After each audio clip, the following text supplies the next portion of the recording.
नीति है, जब किसी को एक संगठन बनाना है, एक परिवार चलाना है, एक संघ चलाना है, तो जो संगठन की इकाई होती है उस इकाई का नेचर समझ लो, और सामने वाले का जब नेचर समझ लेते हैं, बस उस नेचर के अनुसार अपना नेचर बना लो, सारा संघ अपने आप चल जाता है। सामने वाले का अपन नेचर नहीं समझ पाते हैं। एक पिता होता है, बेटा होता है, बेटे का नेचर पिता नहीं समझ पाता है। एक बेटे ने बहुत अच्छी तरह, दादाजी समझते नहीं थे नेचर को, दादा आए बेटे चुप बैठ जा, तो बोलता दादाजी चुप कैसे बैठा जाता है?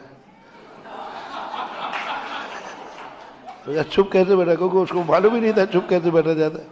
थोड़े देख जैसे मैं बैठा हूं, बोले ऐसे बैठ जाओ। बच्चा कहता है दादाजी ऐसा करे, आंख बंद करके चुप बैठो, शांत चुप। अब बच्चे ऐसे कैसे बैठ जाएंगे? तो कहा दादाजी, सुबह एक चबूतरा था, वहां पर चबूतरे पे जाके खड़ा हो गया और धम से नीचे कूद गया। बच्चे को तो कूदते ही रहते हैं, 5 फुट नीचे से वो कूद गया, 3-4 फुट नीचे से। दादाजी दादाजी आप मेरे जैसा कूद के बताओ ना।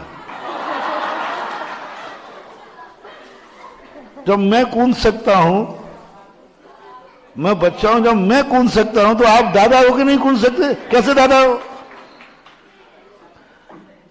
दादा कहते बेटा मैं नहीं कूद पाऊंगा, मैं कूदूंगा तो मेरे पैर टूट जाएंगे। बोले दादाजी जब आप हमारे जैसे कूद नहीं सकते, हम आप जैसे शांत बैठ नहीं सकते। और अब इस समय हमें दोनों का नेचर समझना है। बालक को समझना है कि दादा का नेचर क्या है। ये दादा है, इनका नेचर क्या है, ये शांति पसंद करते हैं। और दादा को समझना है, ये बंदर है, बालक है, ये उछल कूद पसंद करता है। बेटा चाह रहा है दादाजी मेरे समान कूदे, और दादाजी चाहते हैं मेरे समान बैठे। अब ये मामला निपटाओ, आप कैसे निपटाओगे? निपट नहीं सकता। दोनों को समझना है। बालक को समझना है कि नहीं दादाजी ठीक बोल रहे हैं, क्योंकि इस समय जो कार्यक्रम चल रहा है, इस समय माला फेरने का समय है, पूजन का समय है, इस समय आदि आदि कार्य है। इस समय दादा के अनुसार चुप बैठना ही ठीक है। ये दादा का नेचर है।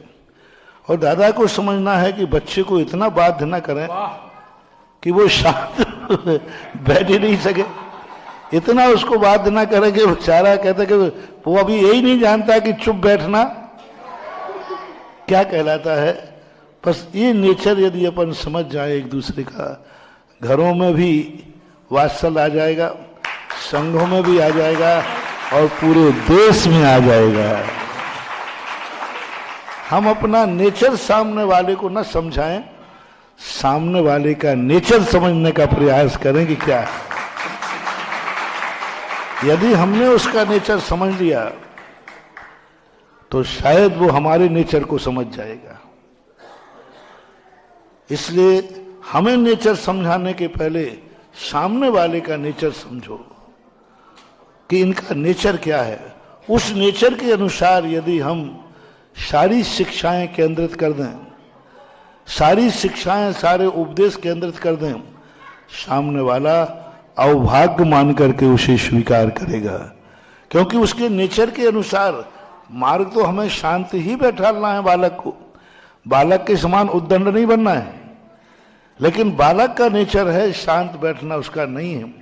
तो हमारी शिक्षाएं इस ढंग से हों कि उसकी उद्दंडता भी शांति में बदल जाए, उसकी चंचलता